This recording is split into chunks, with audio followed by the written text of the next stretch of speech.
Guys আমি প্রতিদিনই ইফতারি মাখাই। বিসমিল্লাহ।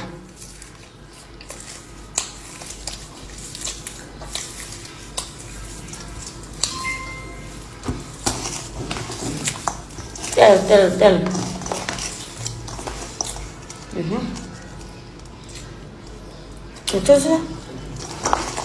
মুড়ি মুড়ি মুড়ি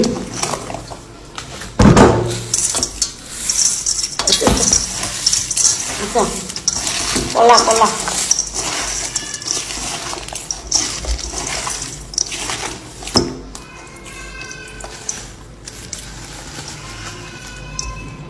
খেজুর না মানে আমি হিন্দু, হ্যাঁ, তার মানে আমি ইফতারি খাইতাম না? আমি খাই, ইফতারি খাই, আমি প্রায় দিনই ইফতারি খাই। আমার ভাল লাগে, আমার বাবা কিনাই না দে, আমি খাই ইফতারি, ইফতারি মাখাইয়া খাই আমি।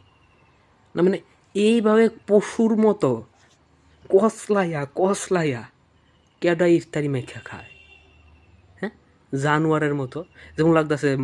মা দিদারা ঠাম্মারা করতো না আগে, হাঁসের খাওন যেমনে মাহে এমনি মাখতাছে না, গরুর খানা মাখতেছে খৈল বুসি দিয়া, আবার তেল মাখতেছে, আবার ইফতারের লোকে জিরাফি মাখলে মানুষের নিন্দা করে, বকাবদ্ধ করে, উল্টাপাল্টা কথা কয়, হাসাহাসি করে। এদিকে কলা খেজুর মাইখা খাইতেছে, বেরিন না বলে কিরি মাফা উফরের কালা মুখটারে দলা করছে অনে। আমি কই ইফতারি দিয়া তুমি ক্রিম দিয়া খেয়ালাও, কাম হইব, তোমার ভিতরটা অপরিষ্কার হইব।